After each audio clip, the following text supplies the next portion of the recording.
No Ideas original featuring Shannon and the good brother, Mr. Rob. Today we are joined by Dr. Garfield Bright from the R&B group Shai. Peace, bro. How you doing, man? Peace, brother. Man, I'm good. I can't complain at all. Where are you currently at right now? I live in Houston right now, Sugarland to be exact. Okay, all right, all right.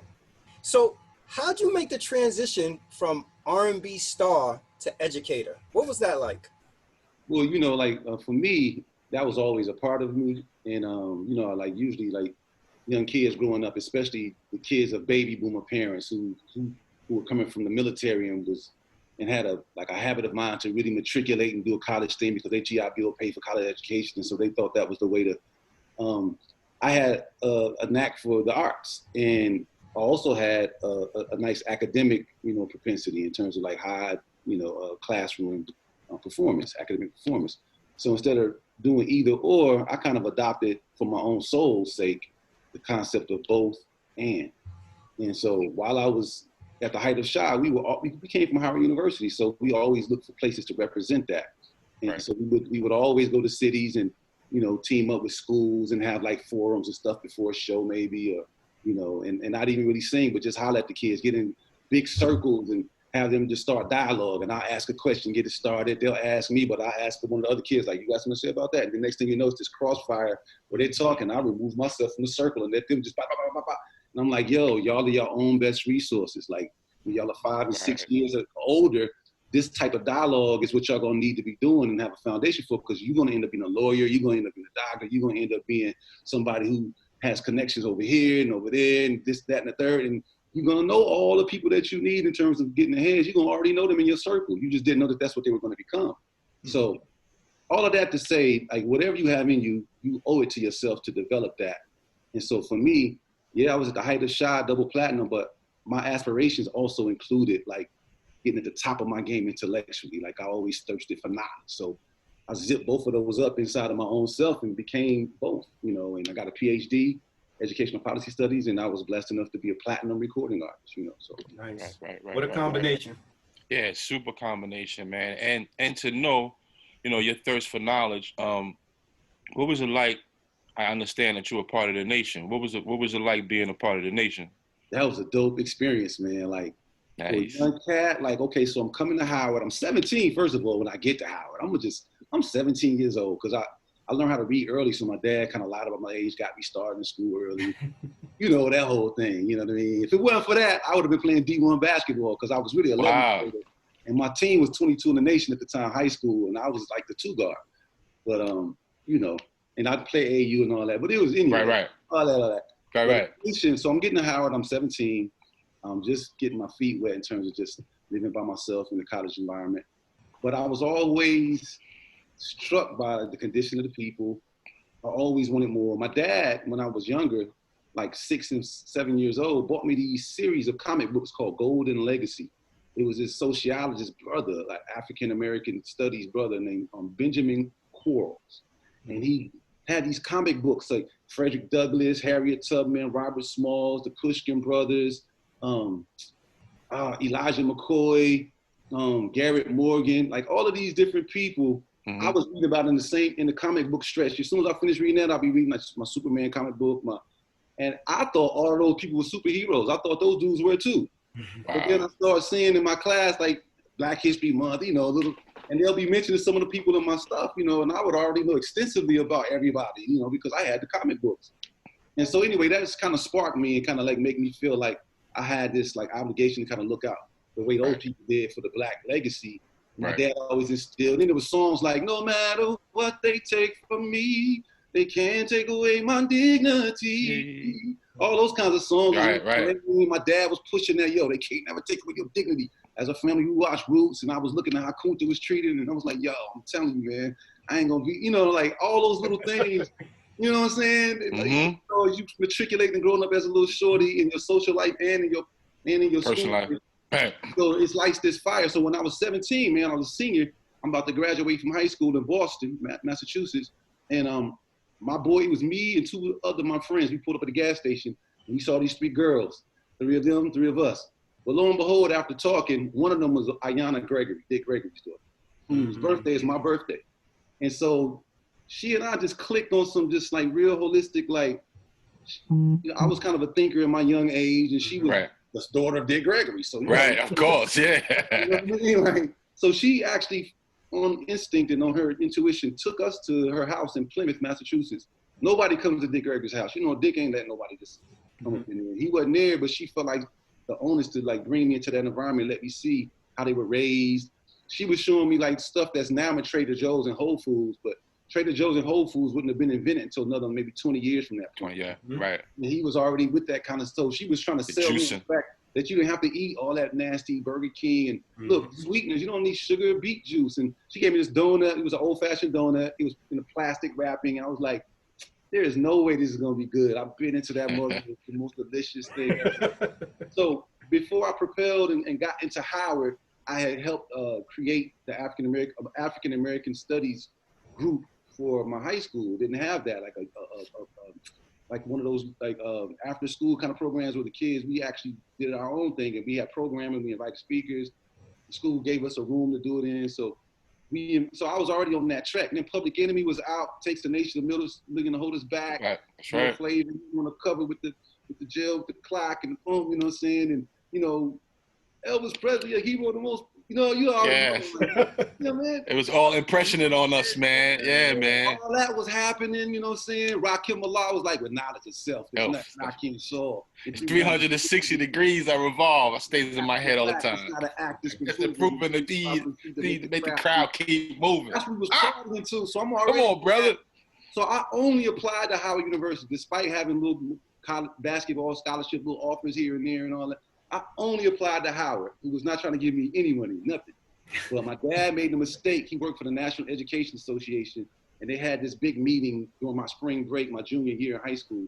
And so he just figured that would be a good chance to just bring me to DC and let me just experience DC, because that's where his headquarters were. So he drops me off at Howard at 11 o'clock a.m. as he goes to his meeting for the next 2 or 3 hours. And I'm sitting there on Howard, you know, romanticizing about like, this is what college is like. You know, I'm just looking. 12 o'clock bell hit. I'm sitting on the steps of Fine Arts Building. The doors just bust open, like the ding, ding, ding. The doors bust open, and humanity just flows out from all angles all over the school. And the most beautiful women I've ever seen in all my life in one place, just like a genius. Oh, yeah. So I was like, I'm coming to Howard. I don't care. I'm in heaven. And I knew I was coming to Howard. It was just, that was it. So I, you know, sacrificed all the little scholarships. My dad, he was like, eat it. I was like, Dad, I'm coming to Howard, the bus. And the only school I applied to, luckily I got like 1,000 on my SATs, nothing to brag about, but barely enough to do something with. Right. And they got me into Howard, man. And I immediately started joining this thing called the Power Study Group. So Dr. Abdul Alim Muhammad will come from house number 4 on Howard's campus. This not even like nation-y, but just like building, because he was a brain surgeon. I don't know a lot of people don't know that he's by trade. Dr. Alim is a brain surgeon. Yes, sir. So on Howard's campus, he fit right in. That's his milieu. That's book.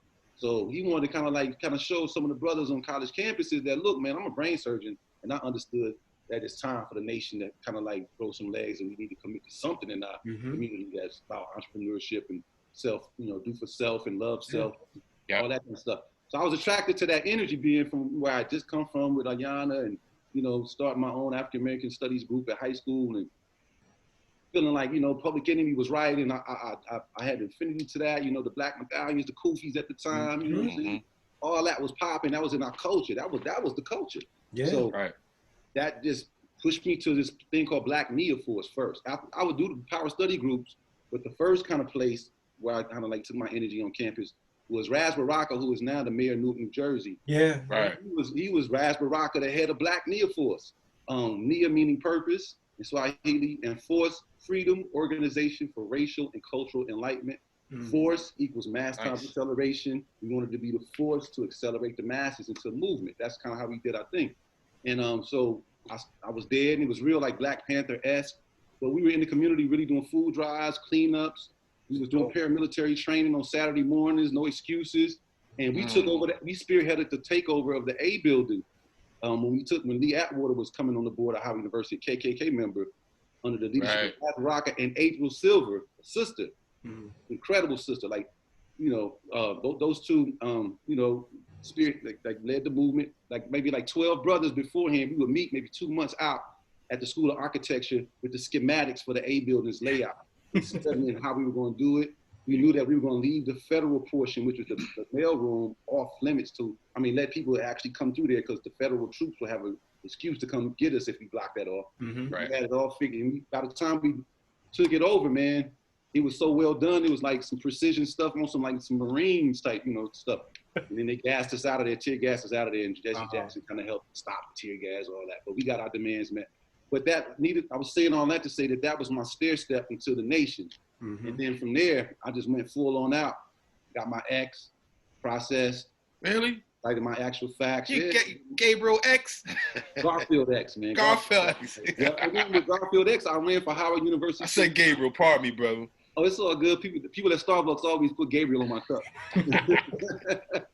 But yeah, all of that was going on. And at the time, at Howard in DC, it was the crack era. So when I was in the nation, that was the time when two things big happened. Dr. Abdul Ali Muhammad was running for Congress for the first time ever.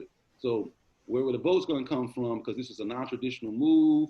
So literally, we went to all the hoods from PG County, all over DC, and we were doing voter drives that actually go door to door to people who would never ever think of voting, to show them Dr. Aline that this will be a candidate who ain't like a politician, somebody who's going to put himself into the fray of electoral politics, but he's a real brother that whatever he say he's going to do, and if he say he's going to do something for you on that level, he's going to actually do it if elected.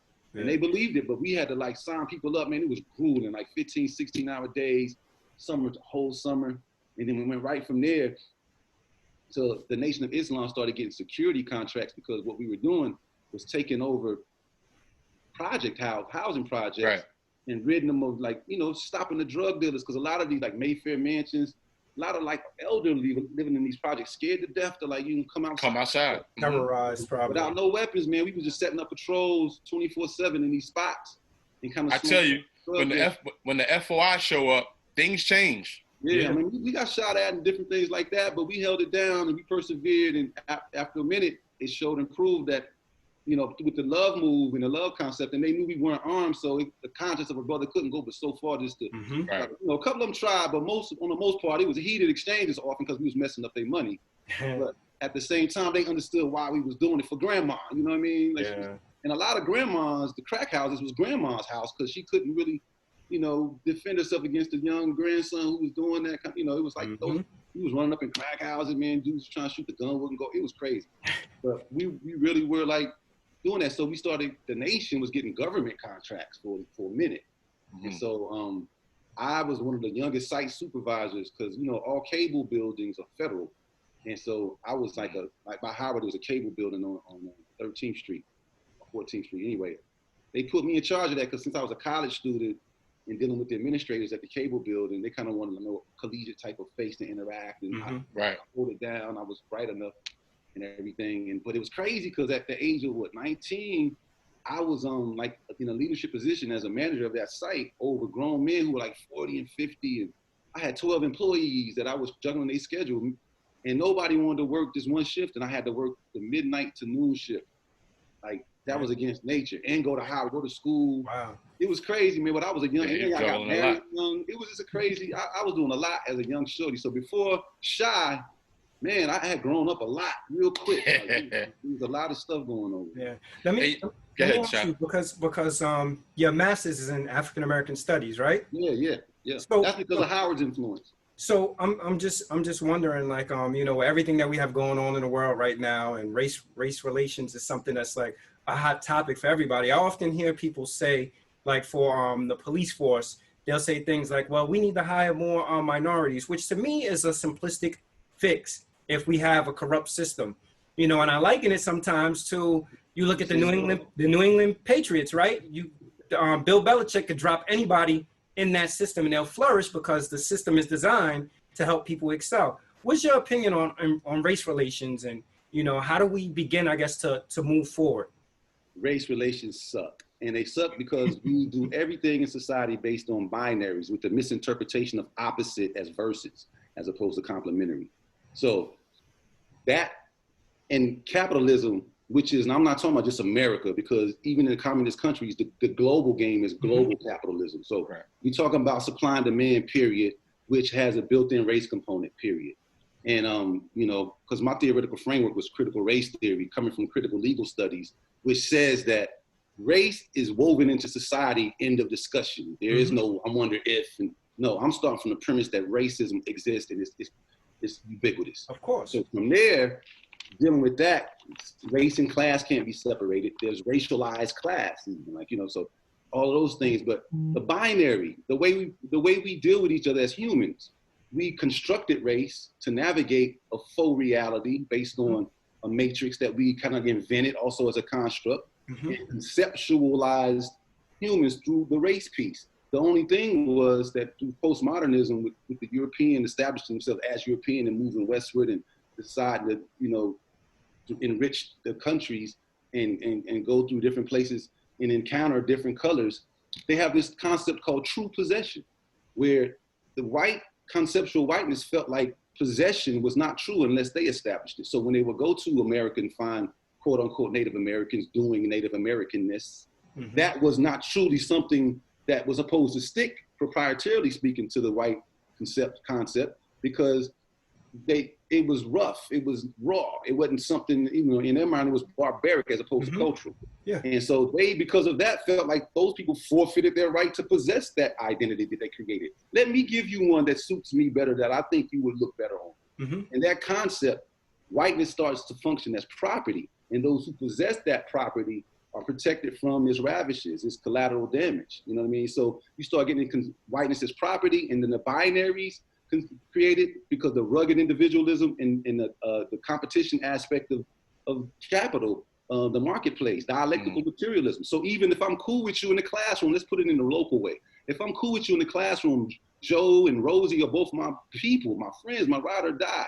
At some level, the structure, when you talked about structure, is skewed in its own self, not as a mistake, but as a byproduct of its natural design, haves and have-nots. That I'm competing with Rosie and Joey because I need to get a scholarship and it's limited. So maybe I'm competing with them through grades to get the scholarship. Like, it's always putting me in a competition-based piece with my fellow brother and sister. And then we start to conflate that over time with that's what humans naturally are, is competitive. And I beg to differ. I think if put in a system with equanimity, and see, the whole thing is imagination. You have to out-imagine this. You know, it's almost audacious to imagine a system that is not based on haves and have-nots, which is going to create an imbalance on the floor to any structure you build off of capitalism or that dialectic is going to be skewed because the whole system itself is skewed. You can't build an equitable thing on an inequitable framework itself. It ain't gonna ever work. It's like a funnel that you drop into that your oil. When you put your oil in that little funnel, it's like thinking that there's some other destination that, even though there's a wide circumference up there, like it ain't gonna end up at that little point at the bottom. Like, you fooling yourself if you think structure is already there. It's gonna end up there. Before you even put it in, you know where it's gonna end up because the structure is telling you. Well, you know, so the sad thing about that is, I think as people of color, we've lived that experience, although we may not be able to articulate it. But I think the challenge is sometimes getting white people to understand that just as what you're describing actually exists. You know, it's a real struggle to get white people to believe that white privilege exists, because that's true. Like in the disconscious racism, Dr. Joyce King was one of my mentors. She talked about disconscious.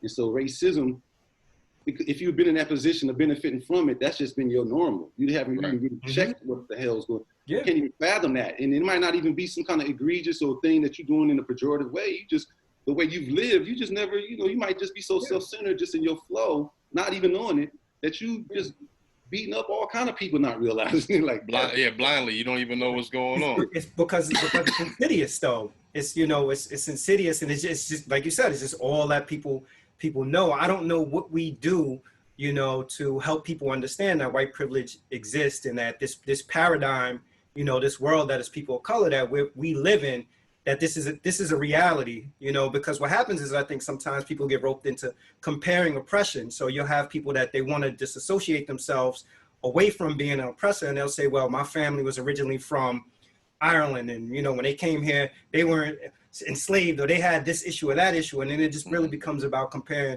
oppression and atrocities, and people just lose the whole message in terms of what it actually is, you know. So there's so many standpoints who have a narrative that is not even included in the narrative that's supposed to be the normative narrative, which shows you that other things exist outside of this narrative that's supposed to include everything that paints the picture. If those things exist and it ain't in there, that means that this thing don't account for everything. Mm-hmm. So, you know, you got the feminist standpoint because of the inequity. You got, you know, the gender thing. So you got, you know, you got the black, white, but all the binaries. Anything that's a binary is always going to be one first past the post, and it's going to dominate it. Even in our political system of Democrat, Republican, first past the post. So if the Democrat wins, then the hell with anything Republican, it's over with. Vice versa. It's like a polarity-based piece. Yeah. Reinforced by sports, football. It's always with competition. Is, you know, you want somebody's got to win and somebody's got to lose. But paradigmatically, we can imagine a situation where there's a win-win, and there shouldn't be nothing wrong with that kind of style of existence. But it wouldn't fuel a marketplace that's based on competition. Yeah. So we have to out-imagine a society that would have nothing to do with capital for the sake of capital. We have to imagine society that's beyond race, but not post-racial, because the ethnicities that are different, the contrast in our ethnicities is the element that where the problem-solving glue is. Right. So if it's not looked as adversarial, it's looked as complementary. Imagine a circle, 360 degrees, and you flat on it, looking across. As you're going this way, them people going to the left, you're going to the right. It looks like they go opposite you. But if you're over here, you see y'all going in the same direction. Yep. And then you see that their perspective over there, while they telling you what they see, instead of you saying, oh man, mine is way doper than yours, shut up, knucklehead, because what you can happen is that viewpoint, you can benefit from seeing through their eyes without having to actually be in that spot. If you're open to it, then you can get a full comprehensive picture of what we in, and problem solving and solution-based interaction can come from that galvanization, especially if there's no capital in it where somebody has to win and somebody has to lose. Yeah. That's not even a thought. We all trying to win, and proactively so. We invested in that project, racialized projects that create win-win scenarios, and really all that is about is unifying the vision. And so having dialogues that have shared meaning-making moments at the same time, where we make meaning together and then build floors like that and then proceed. Yeah. And, you know, and then so the imagination does not become some shit called innovation, which is imagination for sale. And usually that's military applications. Imagination just for the sake of seeing something dope in your mind's eye that can help society, you know, and then have the audacity to make it. So kids will be totally pushed in young age to imagine, like that's part of their curriculum. Because, you know, the society that they could be plugged into in that style wouldn't be a marketplace. It would be a ability-based system based on trying to go as far as you can with your thought and see if you can materialize that for the sake of the whole. So light operates as wave and particle. He's talking my language, boy. Ubuntu is I am because we are, which is wave and particle. So it's a duality that shouldn't be able to be reconciled, but light really pushes itself through itself. And so the individual aspects are very much so individual. Look at the double wave, double slit experiment. But when you look at the whole, it proactively is like, but we are a we too. So there's both functions at the same time. So really, the new paradigm, if people can wrap their head around it, is really to go for self, but for the whole. Like really have an ideal that you are representing, but you're doing it in your own way. And hip hop, just default-wise, has done that on its own, but nobody has really understood the power of it except the people who make money off of it. Yeah. But that something that weaves together all these cultures that everybody is trying to do their version of what they think is hip hop. That's going for self. What they ain't trying to come whack with it. They trying to really represent that idea, that ideation, that imaginary in the dopest way possible. Yeah. Now, somebody might call it whack from over here because they think this is doper. But in these people's mind, they have come up with the flyest way to, because they identify with something they think is dope and they trying to represent it. Yeah. It ain't no infiltration by COINTELPRO because it ain't no leader. That thing got a life of its own, and people, the enigma of it, vibrate. It's a frequency. Yeah. And so those are the real futuristic ways that we can overcome, because it's imaginary based and it's narrative based. We tell stories in it. Even if we spray painting, if we DJing, if we breaking, or if we rhyming, it's still all a story that we telling with our body, with our words. And it's an attitude that's countercultural, and it's not status quo driven. It's based on the human thing trying to get out of us. And that's the solution, those types of mechanisms. Yeah. You know, so to me, like that's what I see. Yeah, and it's funny because we just quoted Rakim, man, and you know, me privy with the nation. I wasn't a part of the nation, but I've been around a lot of brothers in the nation. And my uncle was raised as part of the 5%. And we both know knowledge is your foundation. Yeah. Without knowledge, you ain't got nothing. So let me ask you this. What's the most important part of our culture that our people aren't aware of? The most important part of our culture that people aren't aware of. Our people aren't aware. People, you can answer that any which way. I feel like it's the spirit, like the intuitive aspect of ourselves that we write off because we can't quantify it as just, that's just some.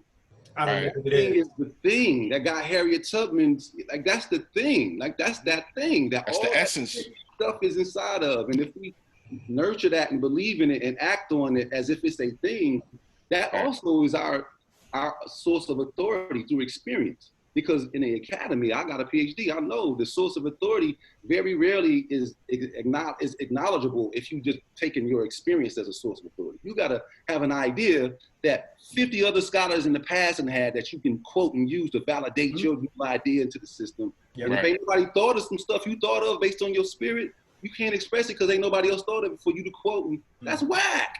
It's like whatever you do, you still got to come through that. Right. I got some. I can't be original. And so you should, so that thing though, it gets beat out of us because it don't count in a lot of spaces. So who actually gets to say what counts as knowledge is important. And if you just proclaim that knowledge base through the spirit, that's the thing that connects all of our DNA. That's the thing that makes when Larry and Sue is in Florida with a certain dance that they thought they just came up, and at the same damn time without no phone conversations over in Missouri somewhere in St. Louis, they doing the same dance, calling it something different.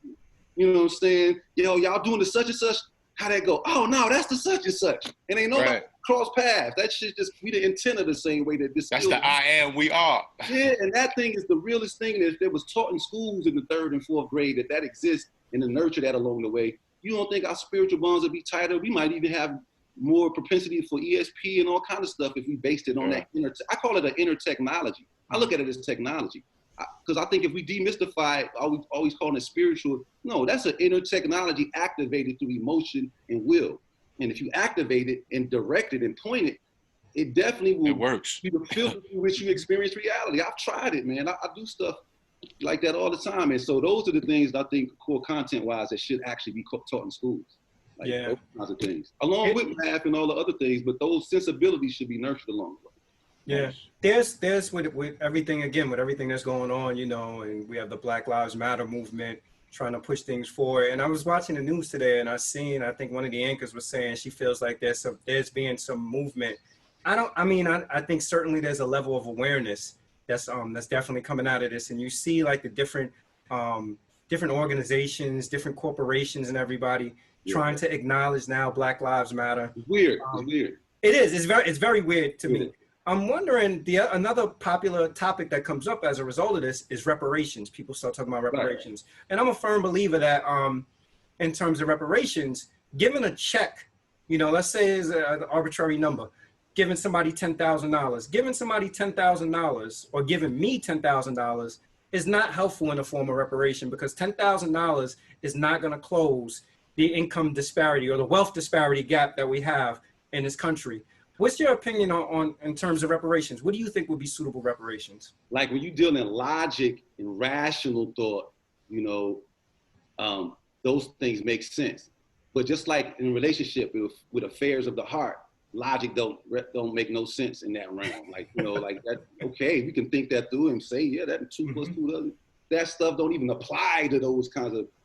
So to me, the concept of reparations, while if other people have a precedent for receiving it and blah, blah, blah, yes, I feel like we should. But in the most realist thing I can think of is that the same way Brown versus Board of Education established desegregation in schools, but they did it with all deliberate speed. And even with that, you still come up with, when they finally did crunch blacks and whites, because blacks felt like proximity to whiteness gave them a better chance of something or whatever. Mm-hmm. When you crunch them in the same space, then you started getting tracking. So blacks were still tracked to these lower, so it was segregated same spaceness. If the heart ain't ready to proactively understand that it's a we thing, as in terms of like, how do you do human? If that's not the thing, and Chris, your poster behind you always talked about that human piece. That's none of this stuff, all those stuff are band-aids until you address how are you doing human.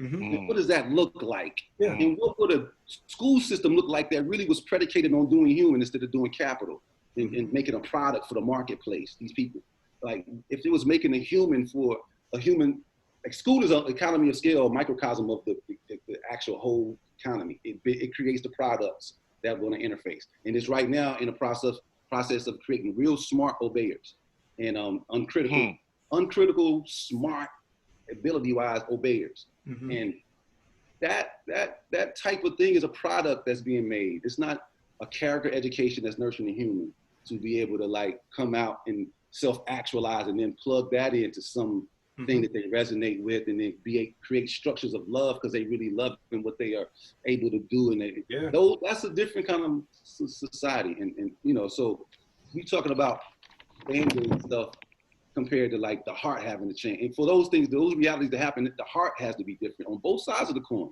Because we got a bad case of learned helplessness. It's a dude Martin Seligman, you know, a while ago wrote a book on learned helplessness I used to read and stuff. And it didn't fall. I mean, slavery, if you look at slavery for 300-400 years, I mean, think of 50 years of that was crazy. 100 years of that is bananas.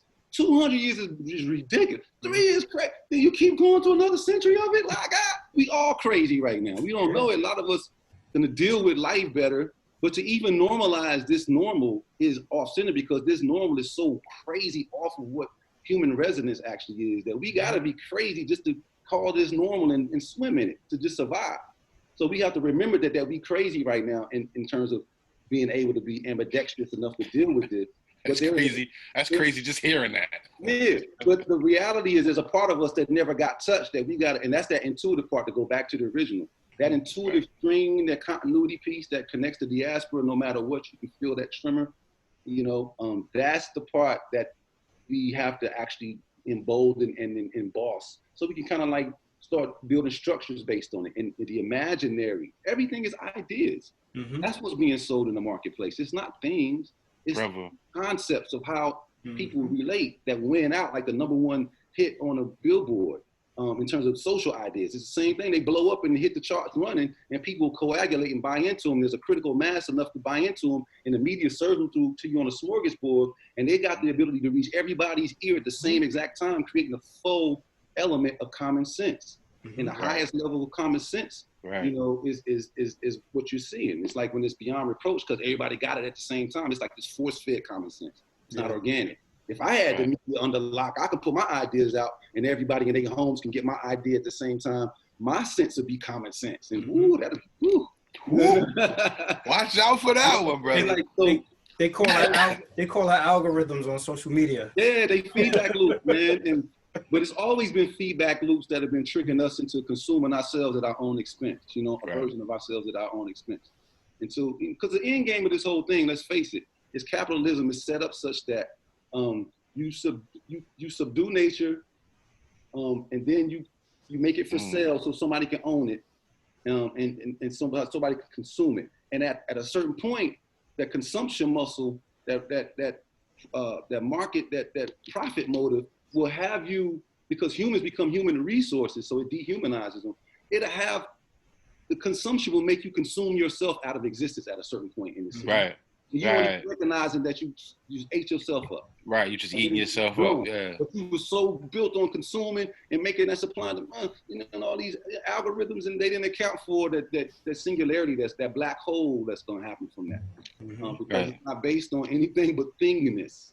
So getting out of thingness, that material thing, and get to a surrational kind of thought process that's not predicated on linear thought, essentialist thinking, stair-step thinking, that is not taking into account the spirit part, because you can't put it in a syllogism and make it quantifiable. Can't be quantified, yeah. Yeah, they think they just don't exist. Like how Einstein just said ether don't exist. And then made everything like light the same, you know, like just, I can't explain it, so I'm just gonna, nah, man, that stuff exists and it impacts us. Let's deal with that. Deal with that. Yeah, so that's what I'm saying. We gotta look at these elephants in the room, like, and our imagination is key, man. Like, if you can see a visual of how it could be, then it's real now. Yeah. All you got to do is put it together. Do it, yeah, and then look at them structures. Yeah. And that's right. Like, look at it, you know. Right. Man, you made a concept that I like. Information and physical. Yes, sir. Explain that to us. So it's like, you could, in all venues of life, like, you can really understand the fact that information is living. And so I don't have to say a word, but I can give you a look and it'll transfer. You will encode that. And if I give you a stern enough look, you might get chills or something, or your heart be is afraid. faster. Right. You read the information that I was transmitting and it moved you, physically moved you, broke you out in hives, or whatever it did to you, pissed you. So information is substantive. It moves. It takes form. It goes through a medium, like light goes through a medium, the ether. Water waves go through water to be the wave function. Like information, and all that is information. All those are data points. And so we are just superpositions of information that have coagulated, that get to impact, and there's a transfer, a mutual transfer that transforms both parties at all times. It's like a information superhighway that's always osmotically impacting and change. Like it's a system, it's a natural system, an ecology that is expressing itself through us, through our transactions. It's always transactional. This meeting is forever in some kind of way gonna change you and me from having like and that's more than what's said, the emotions, the feeling, the undertone that accompanies just the presence. And that's information decoded, and I'm saying that's physical. It's nothing that is not physical. There is no thing that's not a thing. There's no such thing as no thing. Yeah. Right. Your dissertation was what, Soul in a Can? Yeah. And you're talking about, I guess, have you experienced similar constraints in urban classrooms? That was about me. That damn dissertation was me throwing both of myself up. But it just so happens that I am a precedent, like an embodied precedent of Black kids in the classroom. So I went and interviewed actual Black students in the classroom, males. And I am also this artist that matriculated again through an industry that I had to figure that damn thing out. And there were stages to my navigation of that inequitable power dynamic. I represent other dudes. So I interview other dudes, so it wasn't just me, but they are totally both sides of myself through them vicariously. Like that's, and I found a common ground, What are the similar constraints that you've experienced? Well, the dissertation ends up finding that it looked at how Black males navigate inequitable power spaces. Like, how do they navigate that? And I looked at how that occurs in schools in terms of the classroom setting of Black maleness in classroom settings where white maleness runs that establishment. What does that look like as a process? And then right over to the entertainment venue, specifically the music industry, Black male artists who, as soon as they create their art, it becomes product that the white male-dominated establishment then, so the Soul in the Can represents that you think that you still this artist producing art. You are just an extension of their product in the inverse function. So they'll sell your ass, they'll sell your soul in the can with the product. You know what I'm saying? Yes, sir. You know what I mean? And that's what that was. And so the stages, see if I can remember the exact name. So the beginning is trial and error stage. I'm just gonna take it from the music part since that's what we have. Trial and error stage is like you get confronted with this damn contract. Now, the power mode in the contract is already skewed. I didn't bring my own contract to the table when they brought theirs and we say which one we gonna use or something like that. I came to the table and this man came to the table with a contract from his company that's already solid. It's my job to find points in there to try to see if I can peel back and make work for me. But this is the document we're working with. So it's already skewed power dynamic wise. I ain't gonna never get the upper hand in this relationship. On top. So I signed it. I'm agreeing to be sunned in a lot of ways by that. And so trial and error, right? So then you get in like thinking that you're gonna be this creator of art in perpetuity, because that's what they need, this art, I'm an artist, goddamn, the cultural elements, this I represent. If that thing don't fit their model in terms of their projected with the numbers game, with the analytics and all the stuff that seems like those elements ain't in that thing where they can predict the bottom line because they've invested. I don't give a what your art was doing and how you know the marketplace in your mind, the product aspect of your art is not jiving with our projections. You need to either go change this art or we're going to shelve you. So now I'm learning, so it becomes trial and error phase to, oh shit, peak game phase. The peak game phase where you start having your education of, you got hit in the face with the whole concept of, I didn't know that this is what it was like. I thought it was this. The aha moment. Aha moment. So then the peep game, you peep game. And then when you peep game, you get some jewels, you see the power dynamics, you start kind of understanding that he who writes the check might be the one in power right here. That's what my heart is and what I'm attached to and all that. He ain't attached to none of that shit, including me. He just make some money. Though. That's sad because you see people simplify and compromise their art as a result of it, and they chase the hit. That's why I did that, to kind of like explicate that. And that thing is kind of metaphorical, even though I really went through it.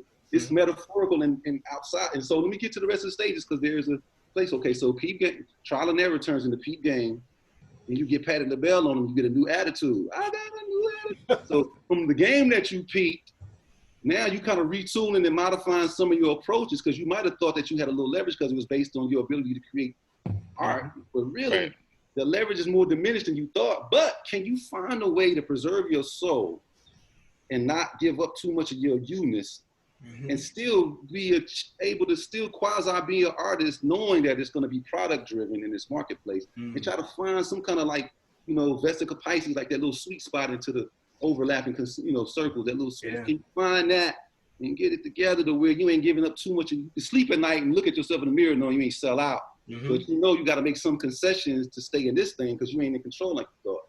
How does that look for you? And you figuring that out. So that's the new attitude. You applying that. And then you probably get good at it. To the extent to which you can get good at it, you might have more of a longevity in that thing because you found a comfort zone. And then at the end, after the new attitude, then you look at it as experience is the best teacher. There are some fundamental truths that are going to come out of that are going to guide you even in your personal life after you leave that space, like that have just been axiomatic or something like that. And those vary for different people, but understanding that there are no friends in the industry in terms of like business. In the context of capital that is designed on haves and have-nots, how can you think that friends can exist when that's an equanimity-based mutual relationship? That structure of that don't fit. That's like fitting when the little baby blocks, they get the cylinder and on the top you got a square cut out, a triangle cut out. You're supposed to put the blocks in one of those ones that fit. It's like trying to put that spherical thing in that square one. Like, it'll probably fit if you push it some more. It'll go down. If you jam it in there, it'll go in there. Anything. It's a natural fit. It don't go together, but you can kind of, you know what I mean? So that's what it was. And you start learning those things and applying them to your real life, and it will inform your next. Like Tracy Lee, one of the people I interviewed, it hit him so hard that after that experience and digesting those harsh truths, he went and became an attorney, an entertainment lawyer. So he could really be up on game about the situation. He went to Howard also, right? Yeah, it's my Howard bruh. And I did also D-Dot, Derek Angeletti, Right. Yeah, so. That's what's up. So that's kind of what it was about for me. And I experienced those same things, man. Like I remember we were, we named our album Blackface, first of all, man. Like, Blackface, I kind of came with the idea, okay. The label let you? Wow, let me tell you about the let you part. You're right. It was like a weird thing. We kind of had it a certain. Shai Kim from Flavor Unit had cussed out our label higher exec so bad when he renegotiated our contract. Just like the time now, he kind of made some of them feel like they gotta honor this black dude just on some to do PC. But he was cussing them out because he knew how to really deal with them, and he knew the money game, so they couldn't get over anyway. So dang, I forgot what I was going to say. About blackface. About them allowing it. So our swag was like, I'm like, this is the second album. We from Howard. We already kind of like got shorted in terms of like, they didn't really want to let us promote ourselves at Black Radio on our first album because they wanted that pop money. And we was kind of naive and we didn't really know what was going on kind of till too late. We wanted to re-ingratiate ourselves with our black base, like, yo. So Al Jolson, coming from MCA with the blackface dynamic, was a pejorative against blackface. It was racist. Racist. Yes, sir. But the blackface as a concept, like I felt like, Marcus Garvey all the way, Elijah Muhammad all the way, down to Black Lives Matter. It's like, yo, black is beautiful. You know what I mean? Sure. And like the blackface is not a pejorative thing. And I felt like, matter of fact, since hip hop culture has become pop culture itself, then people identifying with blackness in that way, then I felt like the black face as a motif for creativity and originality, you know, have transcended suffering and those types of quality characteristics. Everybody can identify with a black face as that metaphor. So I kind of slickly was saying that inside of everybody's face is a black face in terms of what I'm saying, the definition of what a black face metaphorically is in that moment. And so we went to the big meeting with the big board table, the long board table. I was allowed to come. Al Taylor, Randy Phillips, the president of our label. Al Taylor was the head of MCA at the time. And all the big execs all around the board where they really talk about their fiscal year and their bottom line. And so I'm in that meeting, the creative meeting. And Randy is like, yo, you don't have to name it blackface if you don't want it to. And the dude was like, no, we'll keep it blackface. We'll keep it blackface. And so I was just like, damn, he's just gonna let us have it like that? I was fully expecting for it to just be wiped at that meeting. Right. But we kept it and that got me suspicious, like, nah. Just like right now, kind of got me suspicious. I ain't gonna speak on it yet, but in this moment of life with everything just all of a sudden agendas just rolling out already. Just like, dang, like, it's weird. But nobody wants to be on the wrong side of history. Yeah, that's what this moment is about. Part of it is organic, and I think part of it is like the cointel, like there's some stuff to this moment that's like the jab for the right hook that's coming. Right. Set up, you know. I'm gonna faint you here, but like watch when it comes in. In critical race theory, there's another concept called interest convergence, and as long, like for the establishment, they'll give you some just due as long as those interests are aligned for that moment. You'll get the benefit. Brown versus Board of Education, but soon as that runs out of invoveness for what they needed it for, that sustainable aspect is gone. And the worse for the wear is always the one who has the less power or leverage or whatever. And the only reason why in the civil rights era, the Brown versus Board thing was really, really pushed more than what you thought it was. It wasn't just the Martin and Malcolm dynamic.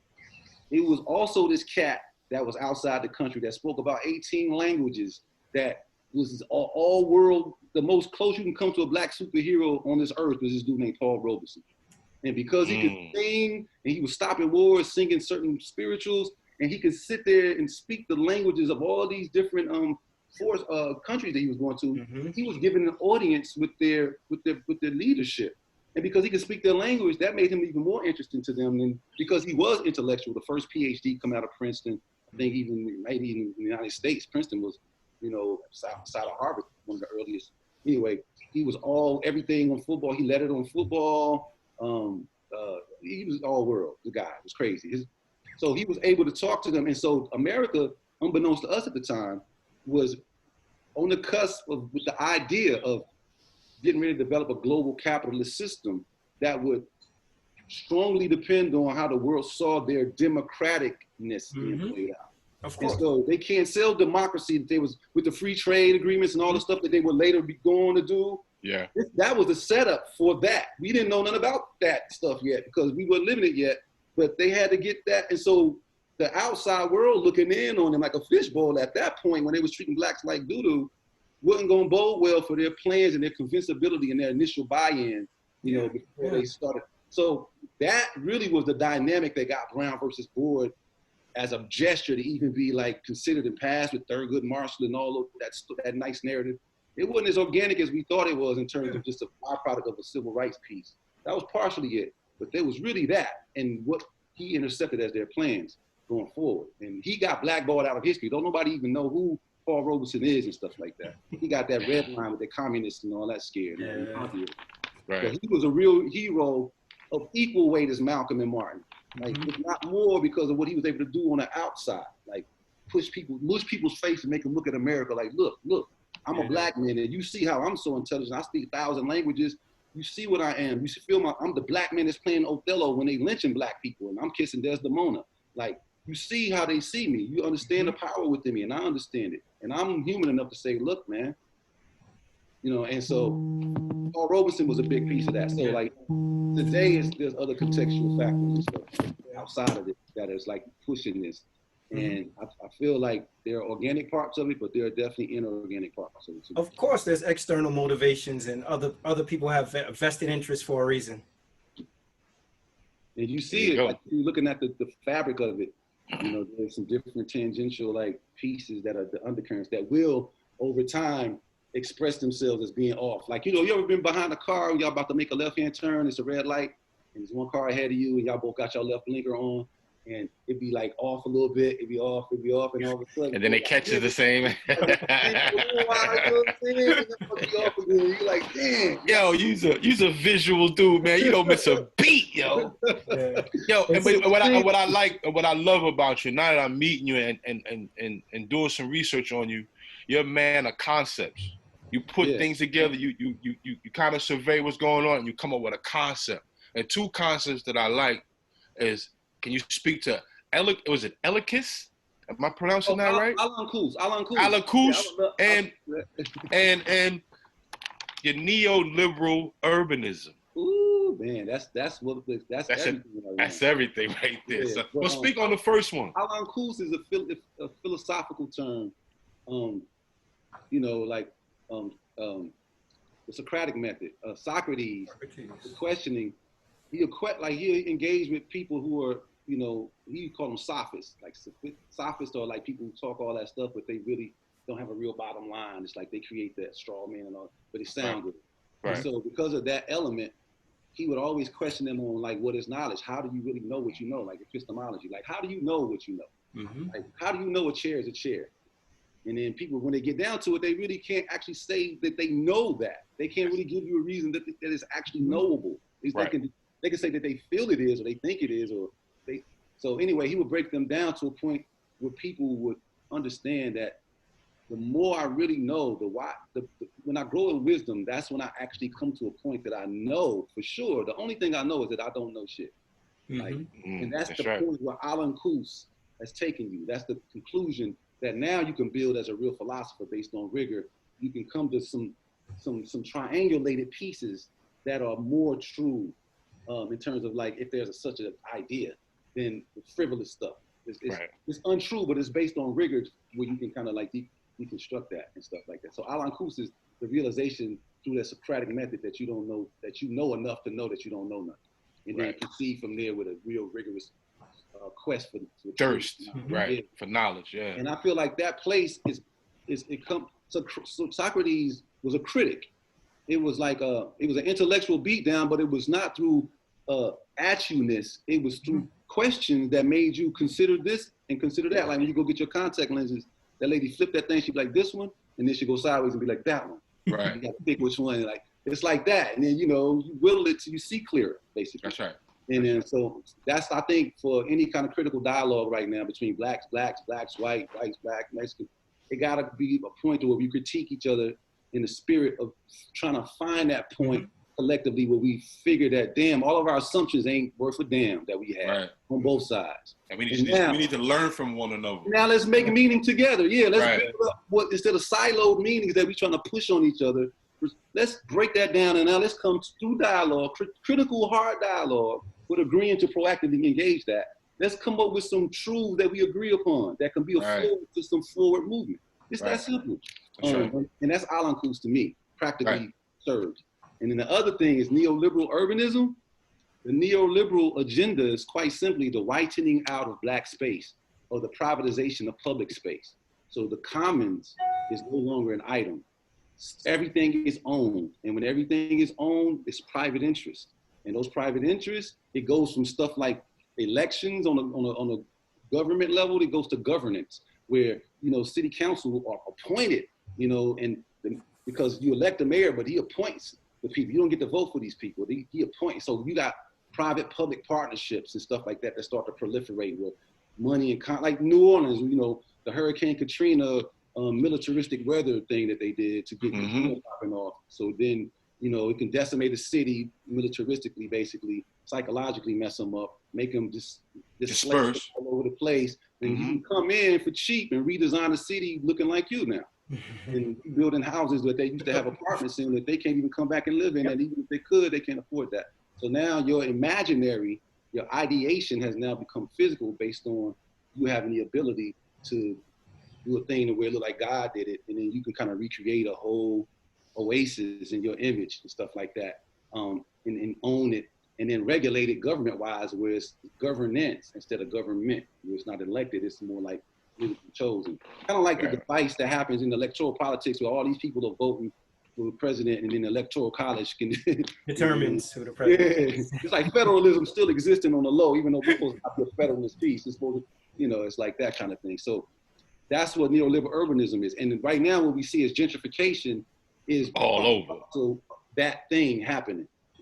Is the whitening out. So you start in the way that they do it, like, okay, remember eminent domain when they would literally just come up to you and tell you that you got to go, we're building a freeway here, uninhabitable, too much money. That had too much pushback. So the re-entrenchment was now all the marketing. That's the best marketing. Always targets the babies. Like that's the emotional, like beautification, better place for kids to live. But specifically through like. The militaristic design of cities makes it be that around colleges, usually this educational space around them is usually the hood for some reason. Yeah, it's always around the college. Yep. Right? If you ever been to Coppin State in the middle of Baltimore, always that way. Like everywhere. Especially for black schools in right HBCUs, man, they're all in the hood, man. And so the thing is this: if they want to neoliberalize the space and turn the projects into mixed race, progressive, like higher money things to do, they will make it look like the school itself is expanding. The school will buy certain properties around there. Yeah. People that live there won't be pissed off because they'll just feel like the school is getting, growing. School for the kids is getting better. Like, okay, it's for the kids. Right. And so they getting pushed out their places and stuff. And I realize that's a tactic. So you won't, but they don't understand that that's an actual real thing about the neoliberal agenda.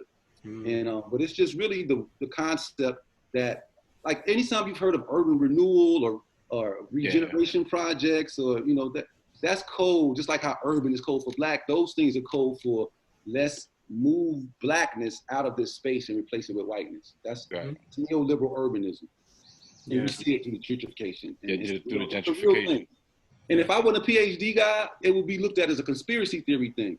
But in those programs where very few black people actually are black males, the books that are the state of the field that we're reading as it's our intellectual every day, they are actually speaking to those things and naming names and everything. So it's like, they know it's real because they learning about it, but they can use that, if you ain't in the service, they're like, he's just, and I'm like, man, now I see what the game is like, so it's a painful thing to live in a house that's valued at $200,000, and then as a result of gentrification, you can no longer afford the house, but then the house is worth $1.2 million. Or straight $2 million. So. Yeah, well, they'll do the property tax thing. Like there's a place down in Florida close to Destin, and this is a lot of black actors, business parts of the business community. They went and bought up this land on the beach, man. I can't think of the name of it, man. It's the dopest thing that they did. So revolutionary. In Destin, Florida? It's close to Destin. It's not quite in Destin. It's like right out, but it's beautiful real estate on the beach. They bought it, put a hotel in it. It's right next to a what's the hotel? Name of the one really expensive. The W? That's not it. It's the Gaylord? Nah. It's damn. I ran out. It's a hotel that is, and I think because it's Prince's favorite hotel actually. Anyway, it ain't. Anyway, it's right next to it, and it's a long swath of land. And over time, the people there didn't want that black element there. But these black people that were there were of a upper class kind of like persuasion, they could afford the land. And what was happening is, in terms of how they re-entrenched themselves and pushed that neoliberal agenda, they were family with the judges and the different people who can influence the property taxes and force a raising of the property taxes, which over time was supposed to have them being priced out of that area. But they could pay the property tax. They was able to just pay the property tax. And we ain't going nowhere. Now they got a museum there, and it's like, I'm doing such a disservice by not remembering the name of that place. But I'm gonna look for it. I'm gonna find out what it is now that you put me on track. I'm gonna look for it. It's a rare thing that exists still, and it's like, but those moves are rarely made in these situations and stuff like that. But like, and people don't even know, like in Detroit, man, you can buy like maybe a couple of blocks worth of houses for like $5,000. But people don't even realize that because they used to live in them when they weren't that, and they can't fathom that they could be true. But the commercial people understood the blighted tactic, the Bright tactic, lower the thing and then buy it wholesale for little or nothing and then rebuild on it and make a vision of that place for you.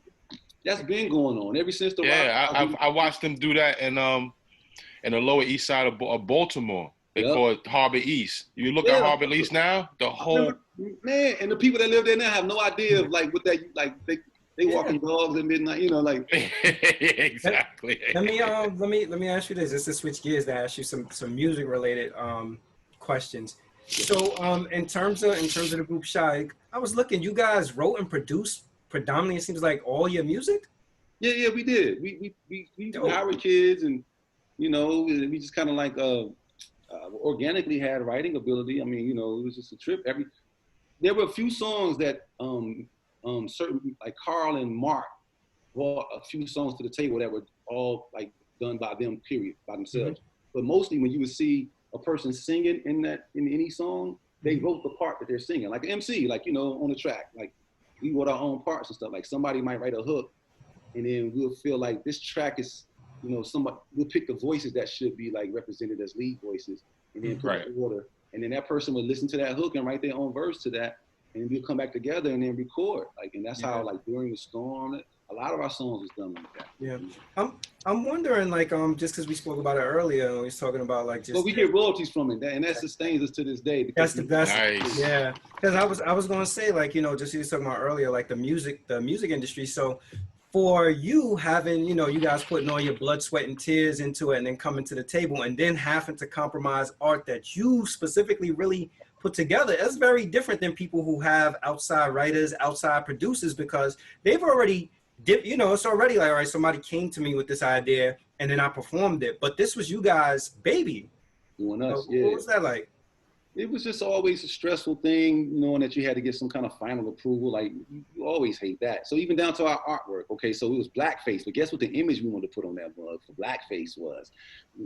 We wanted to have it to where it was in the art department, started the actual art. A dude named Vartan was the head of the art department. I talked to him directly and articulated this concept where it was a tunnel, and it was only lit up by a torch, like a flame torch in that tunnel. Like you saw a hand with a flame, if you can imagine. And the flame illuminates the inner tunnel. And when you see the illuminated tunnel in there, it's just light enough that where you can see on the walls, these like hieroglyphics, kind of big hieroglyphics on the wall, 4 like pharaohs in succession. And then some of the rock done crumbled off the faces. And under the crumbled off rock is actual flesh. Like we are actually living there underneath those stone hieroglyphs is actually the flesh of the real people living there, which is us. It was our likenesses as pharaohs. And that was the original thing for blackface. Then they said we couldn't do that. So then, like, you know, like, damn. Too powerful. Shai, the concept of Shai is an Egyptian concept that means destiny in human form. And the complementary concept, because they did everything in duality, complementary duality, is Renenet, which is female, which is like fate. And so together, fate and destiny, masculine and female concepts are the same kind of coin. Right. We the future, like your fate and your destiny, male, female. And so down there, we would have Shai and destiny in human form is the masculine aspect of, you know, from the Egyptian Book of the Dead, coming forth by day. That was what we put as our name. So we wanted to illustrate that Egyptian connection, that hieroglyphic connection, the ancestral Imhotep days connection. And you know, we did it through there, but that image was too strong. So the next image I thought of was like, all right, let's do an amalgamation of all of our faces. We got different types of brothers in our group. We got Carl, different phenotype type of look, me, Darnell, Mark, we all represent these different looks. So I came up with an artist kind of like made a design to where half of my nose and half of Darnell's nose, it would be like Carl's eye, then Mark's eye over here, some of my hair right here, Carl's hair, like an amalgam of all of our faces to make one black face. Right. It was like, you know, metaphorical too, like all like 16 shades of black, this is all good, you know what I mean? Yeah. And so that was too strong. So we ended up we did something like that, but it was more like commercial photo. You see the cover blackface, you see what it ended up being. Yeah. But and it was cool. I like that too, but it was nothing like them pharaonic what we was really trying to express and stuff like that. Like we was really coming out of Howard being too much for them, you know. And then I spoke up about, you know, Arsenio when we went on there. I gave him props for having Minister Farrakhan on, which like sealed his death coffin on. Right after that, he was done. Yeah, and we did the episode right after he did that episode. It was us on there again. Wow. Wow. Like the third time, I got like a lot of Arsenio roles. Yeah. That's I probably when my sister was losing her mind. Like, there he go again. There he is. I gave him a big up for doing that on air and everything. And then so the label president, Randy Phillips, after the show, as soon as I walked off the stage, off the set, he came up to me and shook my hand and gave me respect for that. But it was almost like that Mafia Don like gesture where they give you a kiss and it's like, yeah, but we about to wreck your whole. We're watching you, buddy. What they did was, look, man, we went down to Destin, Florida, and we did this big, huge performance for this Uni, which is the distribution arm of Universal, that's going to shop our stuff, that's going to man our project. You always want to ingratiate yourself with the distribution part of the situation. So we do this big show to make sure they get it, the product that we're putting out. Like, they get it. We did an hour-long concert with the new product that they're about to start pushing. And MCA, you know, being MCA, they went into their prop department for the movies, gave us these big golden thrones for chairs, like Egyptian golden. They had the 6 foot tall models walking around with the incense, dressed in the Egyptian, you know what I'm saying? Like, all that. And we killed it by all accounts. But because the album was Blackface, I think because of what I said on Arsenio, all that, they did something that if you're in the industry, you know this is sabotage. They put our album out before they put a single out. Nah, you ain't got to be in the industry to know that's yeah. You know, back then when they actually had record stores, right? They had this little board at the front of the record store and all of them, and it'd be like the coming up releases board, and it'd be like, you know, the date, the name of the album, the artist, and then the date that it's supposed to hit the store.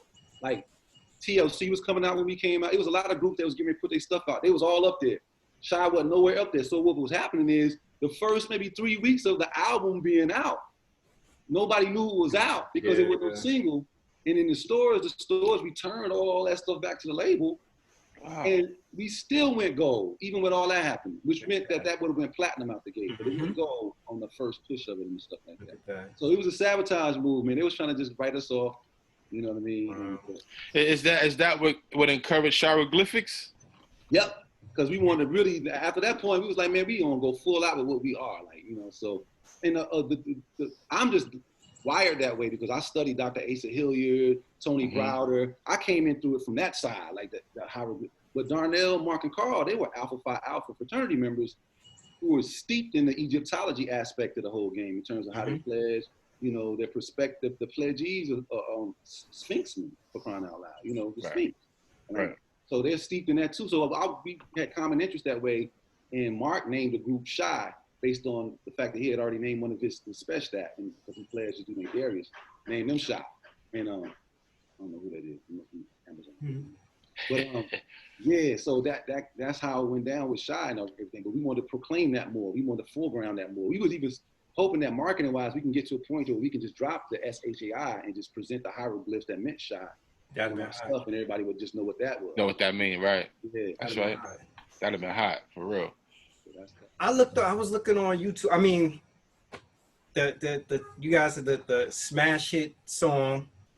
You know, it was If I Ever Fall in Love. Yeah, If I Ever. 78. I looked at YouTube. 78 million views. That's crazy. That's 78 million. I can't never wrap my head around that. That's just so bananas for me. I wonder, like, did you ever feel pressure to outperform that single? Because I remember when it came out, everywhere I went, it was on the record. It was played everywhere. Yeah. I was even sick of that joint, man. Like, God, leave, bro. Like, for real, you know what I'm saying? But no, it wasn't like a pressure thing because even with that, in our naivety, when we first created it, before we even got a record deal, we created that song. And because we thought it was dope, in our naivety, we thought it was supposed to blow up and do all that. Like, we actually thought it was supposed to just do what it did. Not knowing that there's so many millions of people ahead of us and before us who had some dope material that just never, for whatever reason, saw the light of day. You know what I mean? Right. We ain't know nothing about none of that. We just knew the song was dope. Everybody we played it for thought it was fly. And you can genuinely tell they liked it. And because of that, it was going to blow up. We just really thought that. And it did. And so part of us, even though we got into the industry and knew that we was tripping, thinking like that, because it actually did blow up, there was still a part of us that felt like we can always do that. We can always recreate that. You know, there's to happen again. Make sure I trust yourself. But that was just something that we just had built into us coming from Howard. We just had a certain swag, and we thought we can always do that, man. You know. Yeah. That was on your shit. That was yeah. Plus, we wrote our own material, so we didn't really look outside at that point. Right. For others to like really, make our stuff pop. Like we felt like a designer, a clothing designer. I'm sure that Versace did dope stuff, but he didn't design nothing doper. No, he designed the dopest stuff for himself because he knows his body type, he knows his weaknesses, his strengths, he knows what to accentuate, and better than anybody ever could do outside of his body, he could do that for himself. Right. He felt like that with music, and like you can like interpret other people's stuff. Some people do, like Neo can write his butt off. He writes for people like just like they write for themselves. For themselves, like, yeah. Like Marshall Ambrosius, like a lot of people can write their butts off, but I bet you, if you're a writer, you can always write for yourself better than anybody can write for you. You know what I mean? Yeah, that's correct. That's correct. Now, I was gonna ask you, did you ever get a chance to meet Dick Gregory? Oh yeah, a couple of times. I met Baba Dick, and it wasn't for long and stuff like that. I never got to meet him like how I knew his daughter, but I met the whole family, and what a gifted family. Like Hanse at the time was like this younger brother, but I met Christian. And he went to Morgan State, and so I was at Howard, so I used to always go down to Morgan State on weekends. And her older brother Christian, I met him and was hanging out with him. We even had like a little singing group thing for a little while, down there. Nice. But it was the influence of Baba Dick was always there. And his birthday is my birthday. We both October the 12th, so it was always this, that good Libra energy, yes. And then Ayana ended up coming to Howard. And she can sing her butt off, and she just, it's just a beautiful human being in this period, like outwardly and inwardly and stuff. So, and she and I are still friends to this day and stuff like that. Like she was a big influence, And then when I got into the Nation and stuff, and started eating 1 meal a day, and when she would see me after that, like just knowing that how we started out and how she told me about all that stuff way back then, and to see it manifesting in terms of my conscious, subjectivities and stuff like that. As a group, who is it that you wished you had an opportunity to work with? Oh, Raphael Sadiq, man. Like, I admire that dude. That's dope, man. He's just so cute. And he's soulful, real soulful too, man. Oh, my God. Like, super soulful. Like, ridiculously so. And for creative, like, he told me, because we were lucky enough to write our stuff, but I was like, yo, they never put pressure on y'all, like, quality control y'all's projects and stuff like that. And he said, man, when we came out with that song, have no room, yeah. And he said they didn't have nobody that could recreate that. So because of the success of it, they was just like, whatever that stuff is, just give us some more of that stuff. And he said that gave them like early on the creative, free lane to just do what they want to do. They have creative control, and it was really contingent upon the success of them from that word to actually do it and have more from that one single and actually do some more good stuff from the label's perspective that allowed them to go forward and always have that creative control. And so with us, we had to do the first album in 2 weeks. We had If I Ever already as a single because they loved it. It was blowing up, but we didn't have an album yet. So the only thing that allowed us to write our own stuff is they didn't want to sell If I Ever for $9 as a single. They wanted to be able to sell $20 albums with that on it to make more money. So they were like pressed for time to like, y'all got some more stuff, just give us some more, So they didn't even really anticipate to have no other hits or nothing on it. They just had that one, and they just wanted some excuse to just sell that with some stuff. But luckily, we had a cappella songs that was our practice songs that we just already had, and all we had to do was put music to them. But If I Ever, Baby I'm Yours, and Comforter were the 3 songs that we had written that we would do to ourselves. Like that's what we would practice for 8 or 9 hours. A cappella. We would go in the fine arts department downstairs. They had the little pianos in those padded rooms that you could practice without, on your own. And we would be playing. Like I hated Baby I'm Yours the way it came out because it came out pop compared to the fact that down in the fine arts department we were singing it a cappella with the arrangements, and the piano was the only accompaniment. And the chords, if you really listen to it, are Let's Get It On by Marvin Gaye chords. That's what Baby I'm Yours is Let's Get It On. And and when it was in that form with just the piano and our vocals, it sounded more soulful, and I wanted that to be the version to come out. But then it ended up, people loved it. We did the video at Howard, and so. But I like that.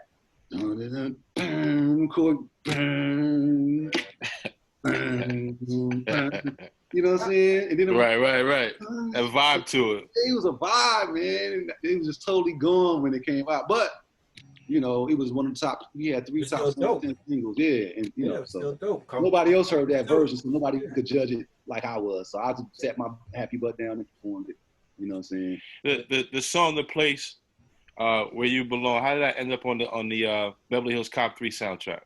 Yeah, I love that song. I watched the movie just to listen to this song. Yo, that song.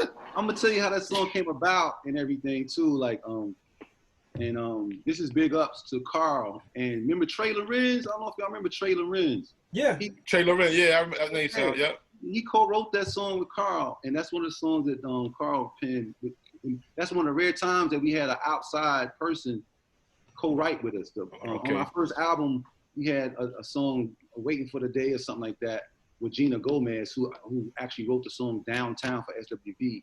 She co-wrote on our album, our first album. But this song, we were in Hawaii chilling, man, doing a concert, ride mopeds all around the town, causing trouble, like Busta Rhymes said, causing rambunctious throughout the city. Wild up in there, right? And, you know, we bumped into Trey Lorenz. He was out there. And for those who don't know him out there, Trey Lorenz, he's in a Groove Theory song with Amel. I've been doing my own thing. He got a whole bunch of stuff he be doing. And he Trey's sick with it. But he came out with Mariah Carey. Like, he did some stuff from early Mariah Carey. He came out, boom, boom. We did that too. But he's just an overall talented writer, vocalist extraordinaire, like, sick with it. Somebody maybe I can compare him to, maybe be like a Carl Thomas or somebody, like, vocally, like, dope like that. But different, but that dope vocals was, like, no doubt that's dope. Like, type of thing. That's right. So the movie comes out, and I think it's a Sony movie. Some kind of way MCA and Sony agreed, like the soundtrack. I think MCA had the soundtrack or something like that. Like the artist, the MCA, the Sony, the movie company wanted to tap into MCA artists. And so we did Place Where You Belong. Matthew Ralston, who used to do all the In Vogue sexy videos, they would only use him, like all them videos with the lighting. We finally had a quality video and used him for this one. We made it fly, because all our videos was mad cheap. They ain't make no sense, you know, and stuff. But, you know, they was fly. There was a vibe, but our videos was ridiculous. I had fun doing them, but man, that If I Ever video made no sense. But I had fun in there, man. You know, no doubt. But they let us. So the movie came out. The movie came out, and the movie started bombing, started tanking. So Sony and MCA had agreed to put money into not only just the video, but the actual, you know, paying for it to be played and stuff, you know, whatever they do. Push. Yeah, they push behind it. So when the movie started tanking, the movie company took their money out of the joint venture. So MCA was like, we ain't gonna do all this alone. And so they took their money out. So our song was like climbing up the charts and stuff like that, maybe 28 or something, like with a bullet. And they just pulled the plug on the whole thing, man. But that was like probably our best video. And it was like, the song was dope, man. And the song was dope to me, man. Yeah, that song was dope, man. Like, that's the song we come out to first every concert, because it got a little tempo to it. Yeah, it got a little tempo to it. You know what I'm saying? Yeah. We do our little thing to that. But I love Place Where You Belong. That's in my playlist now. I blast that in the whip. And we got a chance to go. We got a chance to go to the premiere of the movie. You know, Beverly Hills Cop. We had this big old premiere, and that's when I met Eddie Murphy, like, for the first time. It was Eddie right there, it was Nicole, looking all beautiful. And, you know, Arsene popped in, Wesley Snipes popped up over there, you know. And that was like, you know, the few times, because I didn't really go out that much, but that was one of my few times being out on the scene, rubbing elbows with the celebs and all that. We stayed in the studio, man. I wasn't no industry party dude. Like, my flavor. Yeah. You know what I mean? But that's how that came about with the Beverly Hills Cop 3, man. If they had kept pushing it, I'm sure it could have gotten to the top 10, because they had a lot of Absolutely. I had them out. It was a great song. And like I said, it was up tempo, and it just worked. The song worked, man. How difficult is it to navigate the interpersonal relationships of a group when you have to work my God. People, like, to get on the same page with 4 different people? You saw the 5 heartbeats? That's real, bro. That happens, male and female. I mean, this is the thing. Like, you coming of age with people. So it's kind of like, you know, you growing up, and growth is asymmetrical. You know what I mean? Different people grow and mature in different ways. Just with 2 people trying to make it. But 4 individuals, thing about it, we had a common origin. At least we came from Howard together. So that standpoint being Howardites, we had a standpoint with similar. That was your foundation. Yeah, so right? At least we were able to kind of like navigate based on that commonality. But there were Darnell and myself being from the New England area, Northeast. I grew up in Boston. He grew up in New Jersey. Mm-hmm. But Carl was from New Orleans or Lafayette, and Mark was from Florida, Miami. So geographically, where we actually grew up, me and Darnell was the closest too, in terms of like, we were more hip hop head type. Location. And then, New Orleans had its own unique swag, just like how DC got its own unique swag. The go-go and just that New Orleans got a thing like that too with the second line. It's just different right there. And then Miami too, Miami, like Luke and all, that's a whole different from the rest culture. Of the world. And they don't give a damn if you like it or not. They got a thing enough to where they can stay in that bubble if they want. So it kind of manifested that way in the group in a lot of ways. There was a lot of blending that was done organically for the other three guys because they were alphas. But me and Darnell, we were roommates freshman year. I mean, I came in at 17. That was my first roommate, me and Dick. And we grew up together like that. And so those dynamics that informed each other's relationship were not homogenous. They were different for each person. So and so inevitably, invariably, the being pushed in a closed space, accelerated, and not really knowing people, you got to grow with them and know, the only one I really knew was Darnell. Right. I had to learn Mark and learn Carl and stuff like that. Cause I was coming into their thing really because they was the alphas. I was coming into their thing, and so it was like, and so, it meshed and melded to a degree, and sometimes it didn't work, Talk about the Kickback concert with groups like 702, Drew Hill. That dude keeping us eating, man. My man from, what's his name? Young Fly Entertainment. Yeah, Young Fly, yes sir. Yeah, that dude, man, he brilliant, man. He made sure he got the 90s groups, consistently got the venues, wasn't playing around, wasn't bull jiving, really understood that, hey man, we could do this, man. People want to see this nostalgia. This is people's coming of age experiences. This is like the soundtrack to their growing up, you know what I mean? Yes, sir. People going emotionally attached, and it's good music, so even some of the new kids on the block can appreciate the 90s, that hear the 90s, and Bruno Mars doing 90s type albums to show them what they feel like, yo, I like that style. How come we don't do that now? They come to the shows too. And so these shows have been dope. And then the artists are like, everybody got songs as people's favorite songs. And so it's like, it's one big reunion. Man. And we all get to eat, you know what I mean? And it's just a fun thing being on the road with people that you grew up basically with since you was in your 20s. And we still doing it, and we can kind of celebrate through each other on the low, like, yo, it's good. That's great. Yeah. That's super dope. That's right. That's super dope. We've had a number of entertainers on the podcast, and I'm gonna ask you a question I always ask them: did the music business make you become disenchanted with actually making music? Hey, look, before I'm gonna digress a second, but don't let me go too far. Crazy. I don't know if this organically is the case or if this is just your setup, but that KRS-One joint and that Jay-Z joint, those are the only two hip hop artists we ever worked with, and it's them two right there. And did you work with KRS-One? No, I didn't do that strategically. We did a joint. Look it up. It's called Destiny. Yeah. When we was on an independent in Baltimore, we was on Big Play Records after MCA. This dude named Michael Jackson was a wide receiver for the Baltimore Ravens. Started an independent. And we signed to his label called Big Play. It was on Biddle Street, right between you and Yep, Biddle. Yes, sir. Yeah, it was down in the hood, like right. I lived off of St. Paul. Biddle was right there. Right. So we was right there, and we made. We paid Chris. He came down. Darnell created the track. Chris actually liked the track. The song was called Destiny. And KRS had never done a song with an R&B group ever because he wasn't trying to do more R&B stuff. I think I remember it now. So, and like I remember when Tigger played the instrumental on this show, The Basement, on BET, like Wu-Tang and them came in, rock to the track and stuff like that. But the track is like saying something. It's called Destiny, and Shai means destiny. The B section says, "Gotta make it through the other side, change the quality of human life. It's just our destiny." And then the hook goes, "It's just destiny manifest through you and me, so we can all live peacefully, spreading love eternally." Boom, boom. You know what I'm saying? High in the sky with Shai and Chris. Word out. Chris coming there. Boogie, boogie, we gonna pull. Flavor, son. Yeah, son. Just think about Clinton in there. And then Jigga, we did a song with Jay-Z. Be Alone. the remix to I Don't Want to Be Alone Tonight, we got with Marley Marl. And each of these efforts, we paid these people out of our own pockets because the label didn't see the vision. Wow. So MCA didn't want to mess with us with that, but we paid Marley Marl, who was a head DJ at Hot 97 at the time, who was like, yo, I got somebody I can throw on there for you. He said, yo, I got this kid. And so at the time, Jigga had just did the song with Foxy Brown with that. Ain't no one I got. Yep. You know, so he put Jigga on there. Jigga did 3 verses on that joint with us, man, tonight, and killed it. You know, at times you could find me in the city center. Yo, that was a New York anthem, man. That was a New York anthem. And MCA was so just inept. They didn't even do a video with Shai and Jay-Z for that. Like, because why? Because they didn't pay for it. Like they felt like, you know, there was some bullshit. They don't see the vision. They never see the vision until the vision comes out, and now they want to backtrack.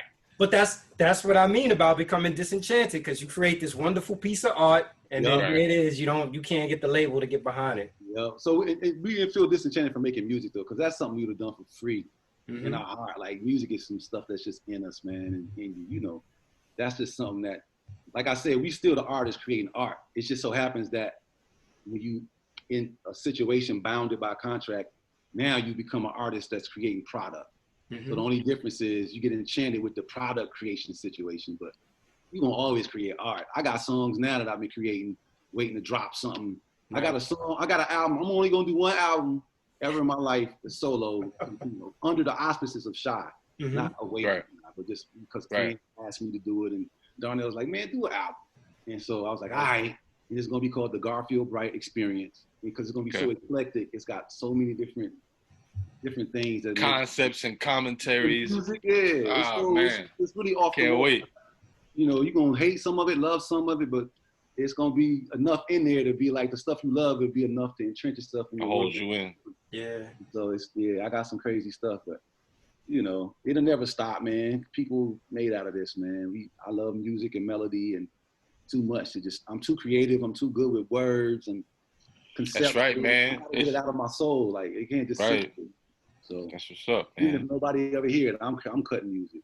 You know so besides music, what's next for you?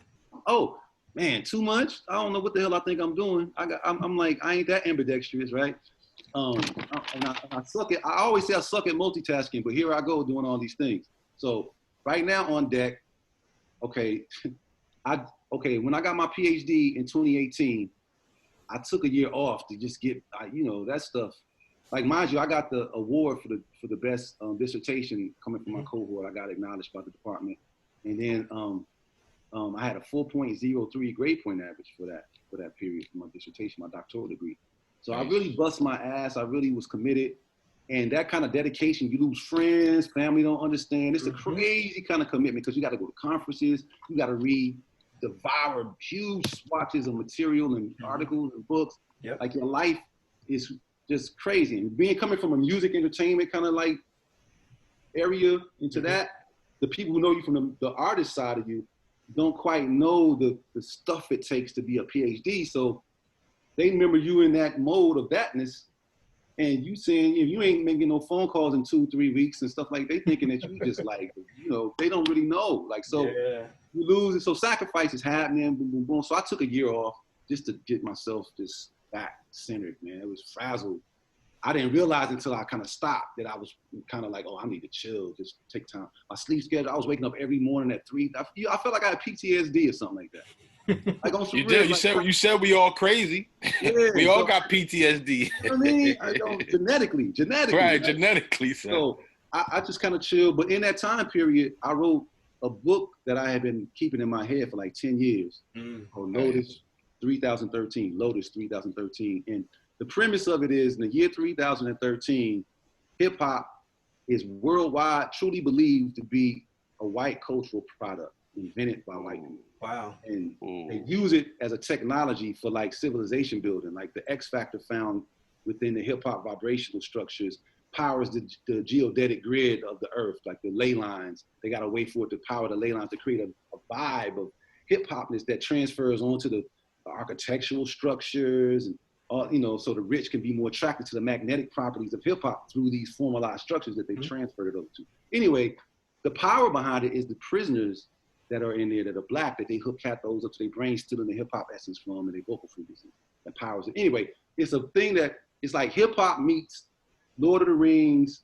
and Harry Potter, but in a urban context instead of in that old ancient Gothic type background. Victorian thing.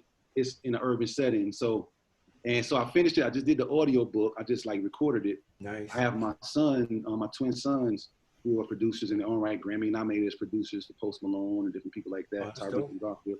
They're gonna do the score up under it and stuff like that. Nice. Now that song Destiny is gonna be like snippets of that. That's gonna be the segue between the chapters. And the last chapter is called "The Meek Shall Inherit the Earth," where the prisoners finally, it's become not. They've been like the CIA drummed up these prison escapes so they can create momentum to where they have it legislated that the prisoners can never get visitation. So hundreds of years passed like that where the prisoners didn't get visitation.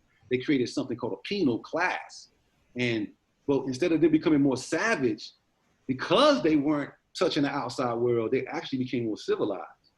But they weren't exposed to the craziness that we deal with out here. They were kind of isolated. And their humaneness kind of poked through because they didn't have those examples. And so when the day came when the protagonists beat the antagonists and all that, they set up a new paradigm instead of being on top and doing what was done to them in terms of the paradigm, just making white power become black power. They switched the whole paradigm to make it a win-win. And Destiny, like it says, the song, the B section says, gotta make it through the other side, change the quality of human life. It's just our destiny. And then the hook comes in. So it matches the story, like right.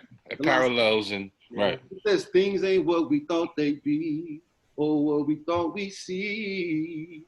This is our destiny. That's the outro. And that joint matches. Like, damn, these people get on my nerve.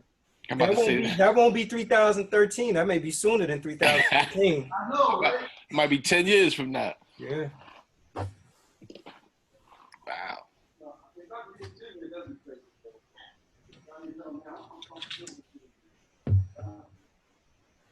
I don't. Yeah, but that's what I'm doing. I'm doing that book, Lotus, and I just got it to where I wanted to be, and but I went to a school on the campus of Alabama State University when I was in the first through third grade, and it was like an experimental school that was structured in these real dope ways. It had a whole thing tailor-made for research for the students to come over because early childhood education was just popping right back in the days of '78. And Alabama State, which was a teacher school at the first, they were on the cutting edge of early childhood education. So anyway, I went to the school, and an inordinate amount of people who went to that school came out as PhDs, lawyers, heads of corporations, a little black school in Montgomery. Right. And so I feel like I need to revisit that school and do the research and actually like highlight that as not only a part of my story, but deal with that school because there's some special teachers and people that came in, a culture that was generated, and see what that was. Much like my dissertation, I was going to use some of the same tactics because I didn't ask straight up questions for my dissertation. I did these elicitation pieces. I'll be like, yo, your experience as an artist in the industry, if you could whittle the whole experience down to a sound, what would that sound be? And it would probe their mind and say it and then have to tell me why. And it would make them conjure up this narrative and stuff that I could never find out if I just developed a question. Yeah. I would do the sound, I would do a word, and I would do a color to make them do that through. And between those three items that they was a lot of stuff out of them like in that way. So I'm gonna do the same thing with this book. Right. So I've already got the layout, the chapter flow, and a lot of the theoretical framework I'm gonna use because I'm gonna make it a quasi research piece. And then me and Darnell are getting ready to do this podcast. And I think we're gonna call it In the Building. And so it's gonna be out of Charlotte, where we're gonna interview a lot of the old head artists and stuff like that. But really, the 4 phases I talked about that my dissertation was dealing with, I'll take them through them 4 phases and what that looked like for them. That's right. Badu talking about like, well, one, what she thought she was supposed to be before she even signed a deal, like how she saw herself as an artist, like what you trial and error, right? You know what I'm saying? Like, let me hear what that was supposed to sound like for you, like how you thought you were supposed to be before the label got to you, and how much freedom you retained, and then from there, tell me like, what lessons did you get slapped in the face with early when your artistry bumped right into the label, and when you saw a contrast and who won that one and what did it look like? Like all these stories, I'm gonna get them out of these, you know, and then, you know, we're gonna talk about it like that. And so I'm gonna do a podcast based off that. Where we build. Then I'm gonna hit them with a cross section of just bombard them with situations and give them no time to think at the end of it and see what they think about, like maybe issues of the day and different things, and just boom. Yeah. So it's gonna be a cool little piece, man. I'm getting that started. We just got some investors that are interested in making it happen. Nice. Last thing is I'm trying to get a grant because it's called the let me see, HBCU Building History Project, and I want to go to all of the HBCUs, at least on the Eastern Seaboard, and do like a documentary-esque type of thing where I'm taking you through a tour through the campuses, but I'm stopping at the buildings and I'm highlighting the person that's named, the building is named after. I'm giving you the full history of who that. I'm letting you know who that was, and I'm taking through nuances that you would have never known about that person. On top of the fact that you didn't even know who that was to begin with. Right. How that important to that university, and so when you come to that university, you literally building history on top of the shoulders of those people that build history. But it's also building is a double thing because it's the building itself, the history. So it's like building history project, and so I'm gonna do that for going all the way up. And then basically on the freshman weeks at the universities, they can show that. I'm gonna take it to high schools for those college-bound seniors when they try to figure out where they want to go to school. Yeah, that's hot. Those people in the advisory can pop that in and show them, you know, different schools through that. You know, through this crazy character Garfield, this artist talking about, yo, this Ernest Edward Just, you know, Edward Just and blah blah blah, you know, really laying it down. This is Douglas Hall on Howard County. This is Douglas. Now Frederick Douglass is blah blah blah, you know, and really right. But they named this building after him, blah blah blah. And across the way, you know, just really speak to it like that, you know, do all the campuses, man, and that way. HBCU like, tour guide, bro. Yeah, and, you know, but those people who are just sitting there aging and nobody knows who they are, there's a reconnection with these kids coming in where they're conscious of that building they stepping into as a real person who at their age was doing big things, and now they're memorializing this building. And you about to walk through these doors, and there's more legacy added value. You know the meaning of it. Right. Yeah, you coming in there too, just like they did back in the day. And look what they did. Right. Feel a part of the journey. You part of this, yeah. So I want to dope. Like that. You know what I mean? So those are the things I'm working on right now. And well, stuff.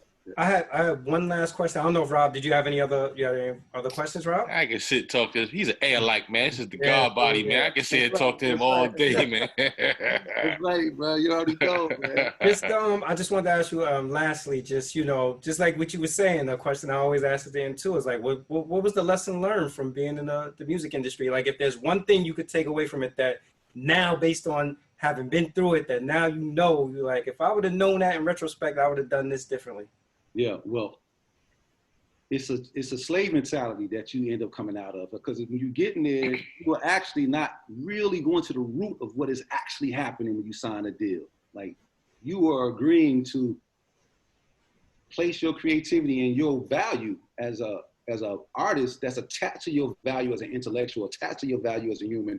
All those are inseparable. You put all that to a basket and allowing that to be commodified and then sold at terms that aren't, in your best interest on purpose. Almost like the interest convergence that the Brown versus Board of Education thought that proximity to whiteness was going to make their value better because of the research. It's the same thing when you sign to a label because they taking your masters. The fact that they taking all your stuff. They got masters and slaves in even in the way they do music back in the day. He was a master and slave. Like, those terms is right. And it's like you are a part of that and you're acquiescing and you're trying to, everything you do from that positionality structurally is to be validated by a higher authority on purpose. You put yourself, so I would be independent. And now it's easier than ever because of social media, because of the way it's set up now. You can get a cult following, you can get an audience. And if you're selling 10,000 records, that's a failure by label standards. But if you're selling it personally, your bank account gonna be nice if you're selling it for 10,000. And you'll be able to sustain yourself, re-up, and then identify a target crew that's actually working with you. Right. Grow with them, and then it expands. And so I would have done that. I would have like kept my time. Because if I ever was blowing up before we signed a record deal. Radio stations were playing If I Ever, and adding them to the playlist before we was charting before we signed the deal.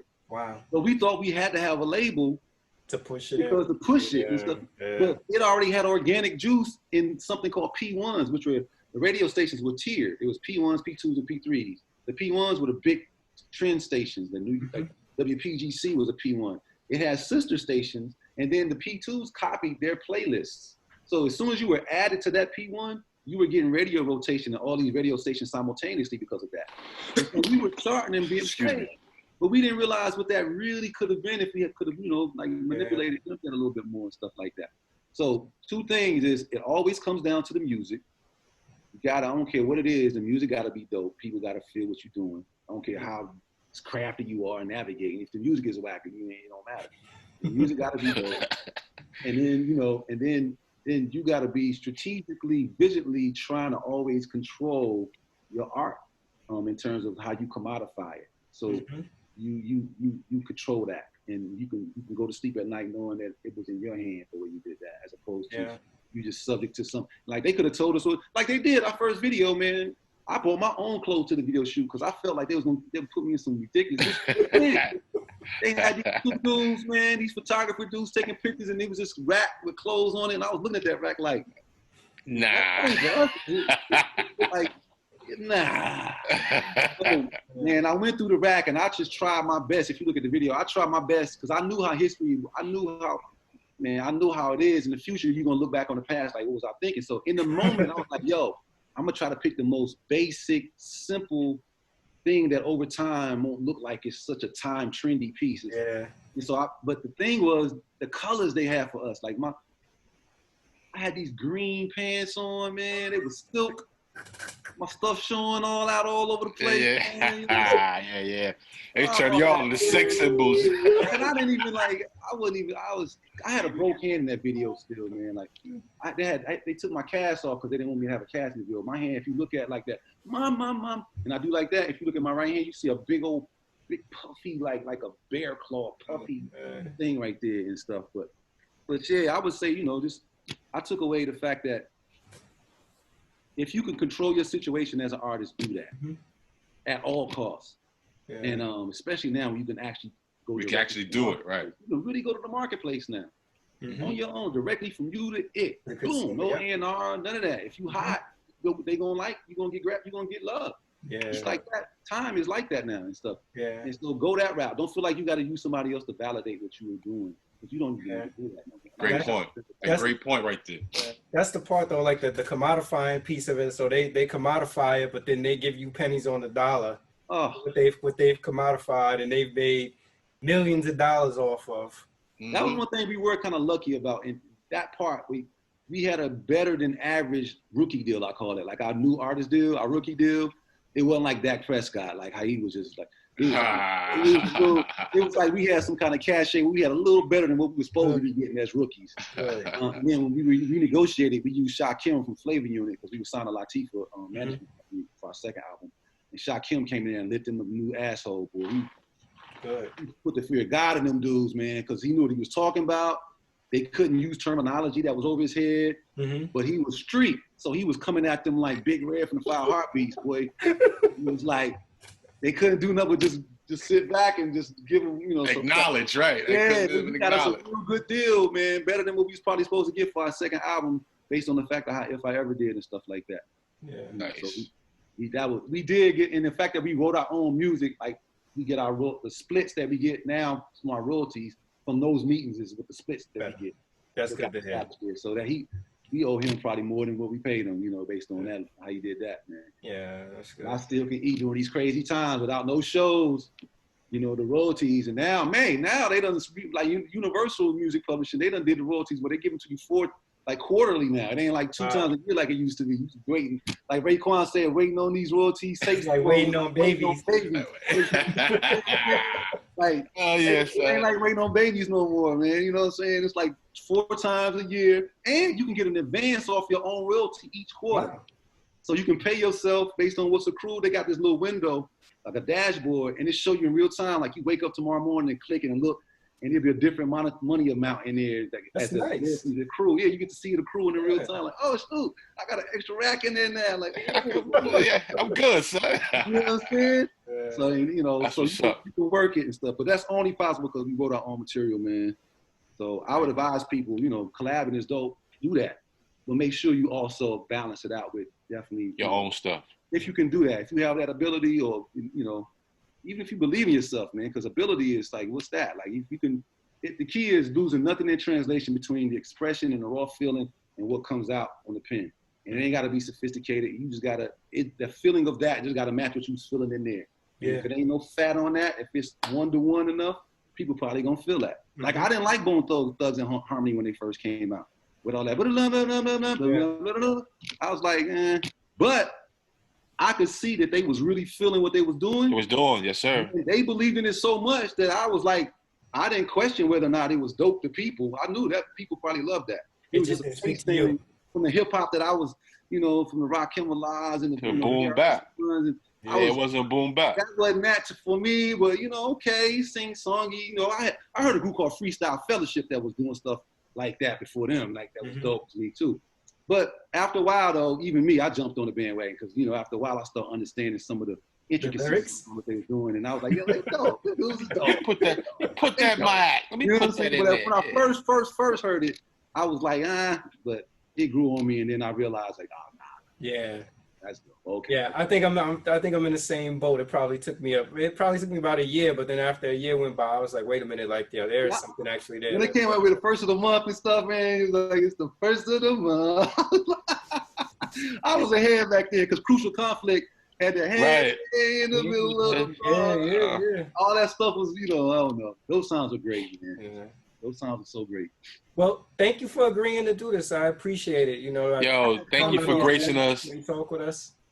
With your presence, brother. I appreciate this, man. This is one for the books, bro. Y'all, man. Y'all are dope, man. I wish, you know, much continued success and everything. If there's ever some kind of other issue or spinoff of this that y'all do, and y'all want to talk about some other issues or something or whatever, that, you know, I'm down. like just holler at your